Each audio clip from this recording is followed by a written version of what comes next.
देखिए साम नाम की राजनीति कौन सी है। साम एक वेद का नाम है और वेद में गुणगान है।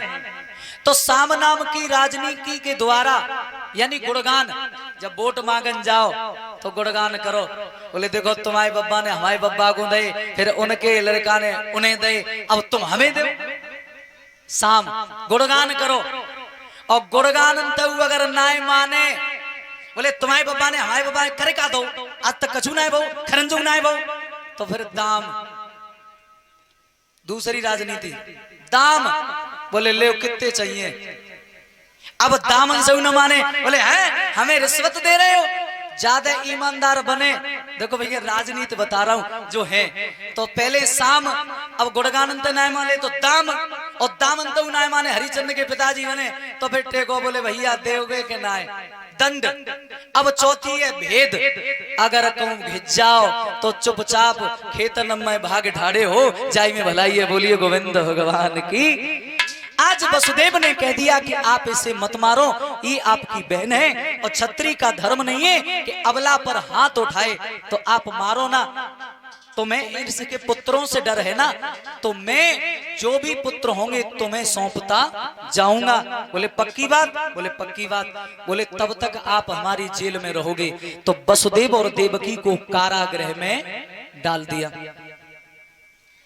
भैया वसुदेव की और कृष्ण की तैयारी रखें, अब ज्यादा वक्त नहीं है और कन्हैया जी अवागढ़ की तरफ आ चुके हैं और थोड़ी बहुत देर में आए ही वाले हैं, तो बड़ी सबको आस लगी हुई है।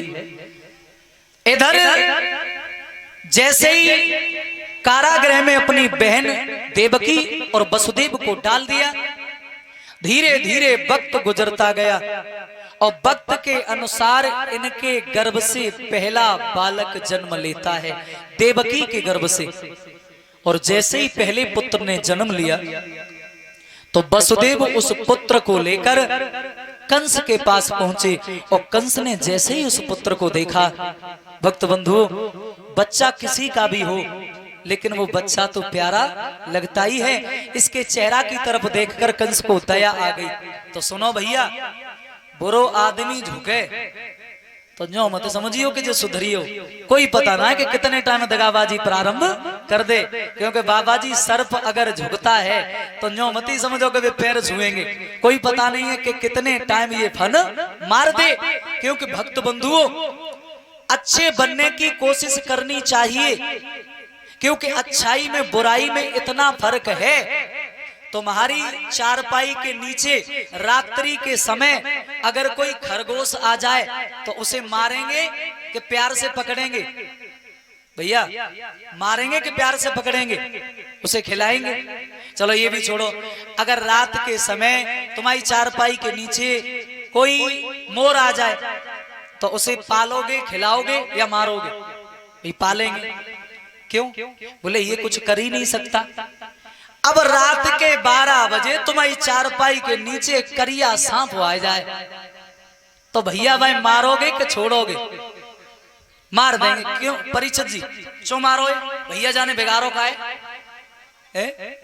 लेकिन एक बात भी तो है कि भले ही नहीं बिगाड़ा है लेकिन इसका भरोसा भी तो नहीं है कि कब बिगाड़ दे। तो बुरे आदमी का कोई भरोसा नहीं है भैया कि तुम्हारे सामने अच्छा बन के आ रहा है तो ये अच्छा बना रहे, कोई पता नहीं कब बिगड़ जाए। बोलिए गोविंद भगवान की। तो हमें हमेशा ऐसा बनना चाहिए, लोग हमसे प्रेम करें, द्वेष भावना ना रखें। ऐसे मती बनो सांप की तरह, न तो फिर सांप को तो फन कुचलो ही जा तो है। बोलिए गोविंद भगवान की। पहला बालक हुआ, कंस के पास लेकर के वसुदेव गए तो वसुदेव से कह दिया ये तो पहला पुत्र है, आप इसे ले जाइए। लेकिन तब तक नारद जी ने कह दिया, बोले कंसराज क्या बात है, बड़े खुश नजर आ रहे हो। बोले बाबा जी ने कि देर पहले तुम आ जाते तो तुम्हें भी खुशखबरी मिल जाती। बोले क्या? बोले बहन के पहला पुत्र जन्म लेकर आया। बोले तो क्या कर दिया? बोले पहला ही तो था इसलिए छोड़ दिया। नारद जी बोले तुम 8वें तक पहुंचोगे ही नहीं। बोले क्या मतलब? बोले ये देवताओं की भाषा है, पृथ्वी गोल है, कोई सा भी बालक पहला हो सकता है और कोई भी 8वां हो सकता है। बोले तो कहा करें? अब सुनना भैया, मेरी तरफ ध्यान देना। जब कंस से नारद जी ने कहा तो कंस ने पूछा कि कहा करें। अब नारद जी देखो क्या कह रहे हैं, बोले हमें ना है पता। नारद जी ने कह दिया हमें नहीं पता, ऊपर से तो कह दिया कि हमें नहीं पता, और इशारा कर दिया कि सब पे पटेला डारो, बोलिए गोविंद भगवान की। और नारद जी इतना कह के चल दिए, लेकिन कंस राज भागा आया।